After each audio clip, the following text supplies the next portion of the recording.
Donald Trump Jr., the president's son, has literally spent his entire adult life trading on his dad's name. That has continued into the presidency, where he wrote a book marketed to MAGA heads everywhere. And the book was published last month, and it debuted at #1 on the New York Times nonfiction bestseller list. But it appeared with this weird little dagger symbol next to it. And that dagger indicates that the book is on the bestseller list, not necessarily because a lot of people are out there buying copies, but also because some entities are buying the book in bulk. The New York Times has a story of just how bulk sales helped propel Donald Trump Jr.'s new book to #1. Over $100,000 spent by the Republican Party and ideologically friendly outfits. Political and investigative reporter Nick Confessori got the scoop, and he joins me now.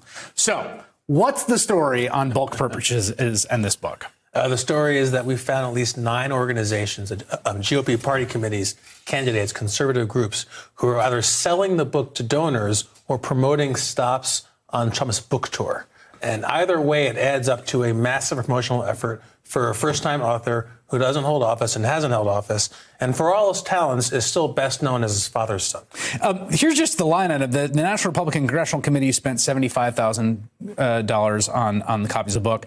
The RNC through October, $94,000, and then Turning Point USA had bought about 2,000 copies. The National Republican Senatorial Committee about 2,500 copies. Just so folks know, like, for the first few weeks of a book, that's an enormous amount of sales. Like, if you did that to any book, you would be pushing it up the list. Yeah, look, it's no question. I think, he's a Trump, and it's a large book for the imprint. So I think he'd probably be on the bestseller list. He's got a book tour, right? Yeah. But the question is, where would he be? And that's not so clear to me. His people say, look, it would be #1 no matter what.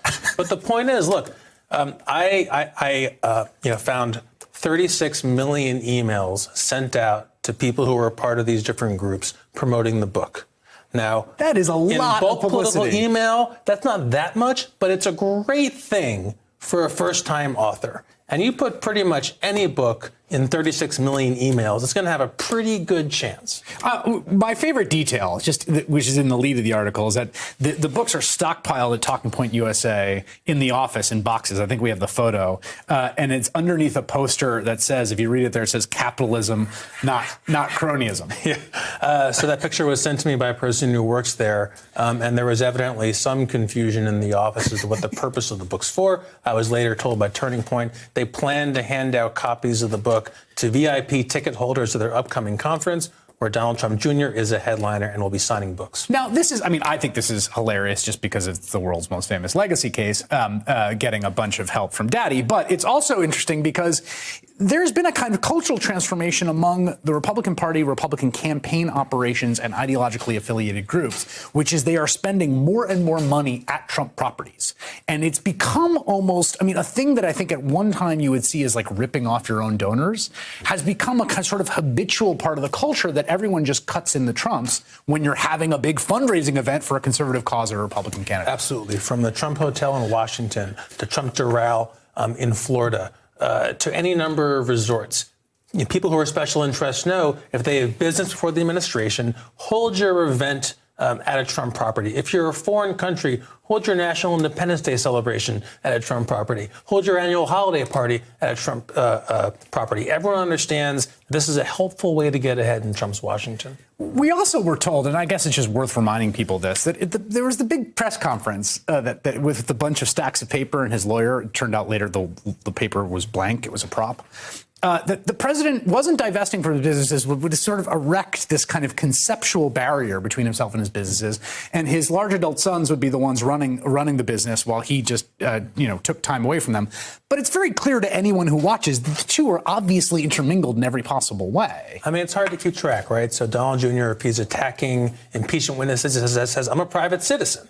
Right. I just run the business. If he's getting his book sold by the RNC, he's a valued surrogate and political figure for the president. So they seem to inhabit both roles as convenient for them.